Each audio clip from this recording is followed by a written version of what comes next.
బతుకమ్మ పండుగను పురస్కరించుకుని సమీకృత జిల్లా కార్యాలయాల సముదాయంలోని టీఎన్జీఓ జిల్లా శాఖ ఆధ్వర్యంలో బతుకమ్మ సంబరాలను ఘనంగా నిర్వహించారు. ఆయా శాఖల మహిళా ఉద్యోగినులు వారి కుటుంబ సభ్యులతో కలిసి హాజరై ఈ ఉత్సవంలో భాగస్వాములయ్యారు.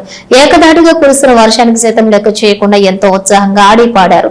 Bodhan MLA P Sudarshan Reddy, collector T Vinay Krishnareddy, రాష్ట్ర ఉర్దూ అకాడమీ చైర్మన్ తాహిర్ బిన్ హందాన్, రాష్ట్ర సహకార సంఘాల union limited chairman Manala Mohan Reddy, రాష్ట్ర వ్యవసాయ శాఖ కమిషనర్ సభ్యుడు గడుగు గంగాధర్, అదనపు కలెక్టర్లు అంకిత్, కిరణ్ కుమార్ తదితరులు ఈ వేడుకల్లో పాల్గొని గౌరీమాతకు రంగురంగుల పూలతో ఆకట్టుకునే రీతిలో ముస్తాబు చేసిన బతుకమ్మలకు సాంప్రదాయబద్ధంగా పూజలు చేశారు. వివిధ శాఖల ఆధ్వర్యంలో అందంగా అలంకరించినటువంటి బతుకమ్మలు కనువిందు చేస్తూ పూల పండుగ ప్రాధాన్యతను చాటాయి. బతుకమ్మ గేయాలను ఆలపిస్తూ మహిళా ఉద్యోగులు, యువతులు, మహిళలు లయబద్ధంగా బతుకమ్మ ఆటలాడుతూ ఎంతో ఉత్సాహంగా సంబరాల్లో పాల్గొన్నారు. దాండియా కోలాటాలతో బతుకమ్మ సంబరానికి వన్నె చేకూర్చారు. ఈ సందర్భంగా సమీకృత జిల్లా కార్యాలయాల సముదాయంలో సందడి వాతావరణం నెలకొంది. కార్యాలయ పని వేళలు ముగిసినప్పటికీ ఉద్యోగినులు ఎవరూ ఇళ్లకు వెళ్లకుండా ఎంతో హుషారుగా ఈ ఉత్సవంలో పాల్గొని బతుకమ్మ వేడుక ఔన్నత్యాన్ని చాటారు. ఈ ఉత్సవాల్లో టీఎన్జీఓ సంఘం జిల్లా అధ్యక్షులు సుమన్, రెవెన్యూ ఉద్యోగుల సంఘం జిల్లా అధ్యక్షులు రమణ్ కుమార్, కలెక్టరేట్ ఏఓ ప్రశాంత్, వివిధ శాఖల జిల్లా అధికారులు, పెద్ద సంఖ్యలో మహిళా ఉద్యోగులు పాల్గొన్నారు.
అందరికీ ఆడబిడ్డలందరికీ బతుకమ్మ పండుగ శుభాకాంక్షలు. ఒకసారి గట్టిగా చప్పట్లు కొట్టండి.